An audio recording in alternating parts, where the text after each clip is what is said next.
a Skool community when you've got a few thousand subscribers and charge like $49 a month, $99 a month, dude. Skool Games just launched and already we're at 3,500 monthly reoccurring. Last 4 days on one dashboard, we have 26K.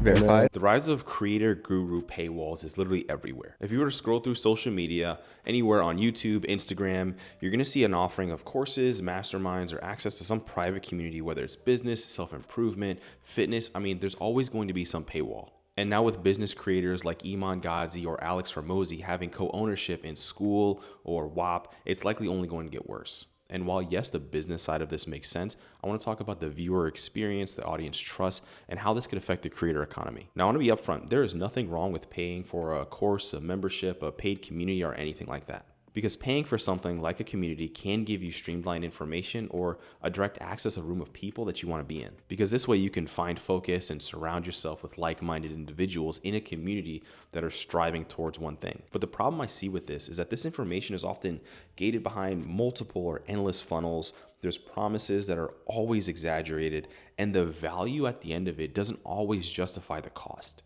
And like I talked about in my last video, where making money online, the entire niche to me, I don't know, is just covered in smoke and mirrors with people just constantly lying about either how much money they're making just to sell something. It literally used to be that creators used to provide value up front and then find a way to organically funnel the traffic. But now it just seems like everything is so forced. More and more, we're seeing content that's sort of like a commercial or an info ad that's just designed to funnel you to something else. And as a creator, I understand the finances of it.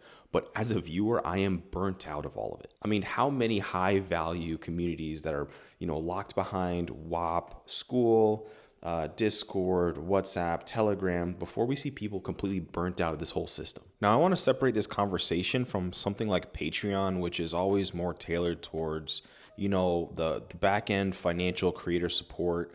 I don't see this as the same thing as purposely creating a membership just to make money off of selling your audience information and paywalling it that way. I mean, let's be honest. We understand why creators are doing it. It makes a lot of money. We are now regularly seeing videos about how people are having a paywall and it makes them so much money. See, we understand that posting content can find you a way to make money, but having a reoccurring subscription model for your audience, that's a real gold mine. And there are so many other ways that the industry knows how to profit. See, Goldman Sachs and many other businesses talk about how the creator economy will surpass near $1 trillion in value over the next decade. And this includes things like platform revenue, brand deals, sponsorships, merchandise, and that's why we're going to see a rise in creator communities. Because right now it's already a growing market. We're seeing billions at play. Whop already talks about how it makes billions of dollars a year. This entire market is growing, so it's no surprise that we're seeing creators lean into it. But with all the ways for a creator to make money, it's not just about that. See, this is a way for a creator to funnel off of the platform. See, when someone has more control or more sources of platforms, it's a monetization funnel. They're not reliant on one algorithm or one ad revenue anymore. There's nothing wrong with wanting to have multiple platforms or, be diverse as a creator, because we've seen the value of that event happening somewhere. A perfect example would be the shutting down of TikTok. We saw so many creators who were solely on TikTok start to panic and they started to migrate elsewhere. Having your audience, diverse across multiple platforms is actually really helpful for a creator. And this is where some of the biggest creators in the industry come into play. Alex Hormozi, a well-known businessman who also makes content, recently made a purchase and co-ownership in Skool, which is a paid membership hosting platform. And you also have Iman Gadzhi, who's also well-known in the digital e-commerce space, where he recently announced a co-ownership in Whop, which is pretty much a direct competitor to Skool. Now, both of these platforms are literally designed to help creators launch paid communities quickly, offer an affiliate incentive to help them grow, and create an infinite loop of where creators are able to sell to other creators to be future creators. And to be clear, I think the comparison between Whoop and Skool are pretty much the same. They're both a large-scale membership style platform. While yes, there might be certain or small differences, they both sell the dream of making money for creators or an audience. If you were to go on Whoop today, you'd see many of the courses or outlined member groups just being clips channels to try to finance maybe like an editor group, but they all try to have an exclusive access for some sort of audience. Right now, they run onboarding challenges to gamify the process to attract more users to the platforms. I mean, and it's a really smart business when you think about it, but the problem is when it's geared towards small content creators making their first dollar. See, as a channel who's recently monetized and starting to make money, I understand that there's always some catch to it. Because while yes, they're telling me I can make money on these platforms, the people saying it already have like a 9-figure portfolio. And I understand that there's some survivorship bias, only seeing the successful ones make it out and not seeing the millions or hundreds of thousands of creators fail. And on top of that, I already know people like Alex and Iman are financially tied to the platform's success, not the creators. And this is where I understand that I'm being funneled or told to create a paid community because it's the easiest way to start making money. But these websites make a profit whether I succeed or not, and that's a red flag to me. And this is why when we're talking about content, we're seeing more engagement or rage bait or outrageous clips.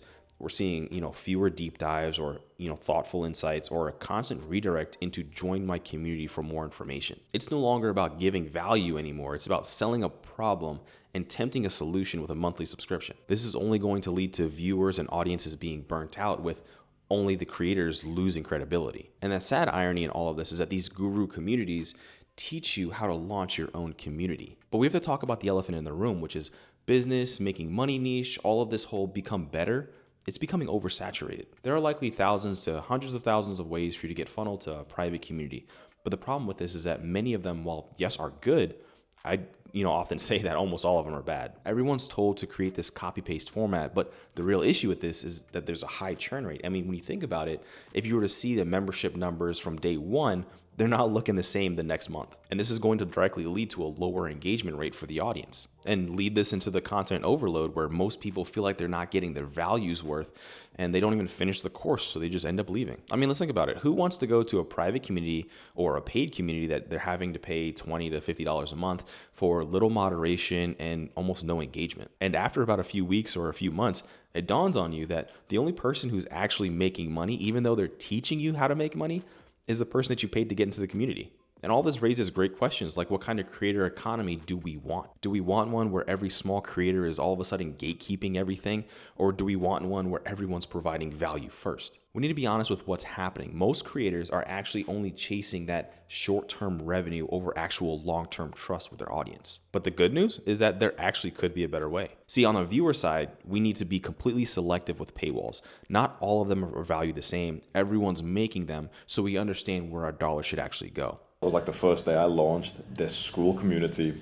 I made $1.1 million revenue. But on a creator side, we don't have to make a paywall just because we see a video talking about how much money we're going to make a paywall. Because if you think about it, and if you go down the rabbit hole, you're not going to be making a lot of money, especially if you're a small content creator. And at the end of the day, I'm going to say it, but not everyone has something valuable enough to create a paid community or to create a private community. Just because you see someone talking about making money doing it doesn't mean that you need to do it. I understand a gamified onboarding process like the Skool Games. Alex Hormozi created the Skool Games to try to help you get your first dollar, but you don't understand that after that trial run is over, you're paying $100 a month. And for a small content creator who's likely not going to be making money up front, that's only a negative revenue. And as creators, we know that we're worsening our audience because of it. Because all of the ways that we're stretched, we're not actually making content. We're trying to find a way to get rich. And I know the game that's being played. Alex Hormozi has co-ownership in Skool, so he's going to sell the dream. Iman Gadzhi has co-ownership in Whop, so he's going to sell the dream. But at the end of the day, most content creators don't make money. And the rise of the paid creator guru communities is just the latest wave in the evolving creator economy. But like every trend, there's going to have to be a rebalance in the end. And again, it is not wrong to be able to monetize your audience. The only issue that I have is when people are told that it is a very easy way to monetize your audience, because we understand that everyone values their dollars. So why wouldn't your audience? This whole market being sold that making money online is very easy is a complete fallacy. It doesn't make any sense, and it's only a dream, because we understand that the people that are actually making money are the ones selling it to you.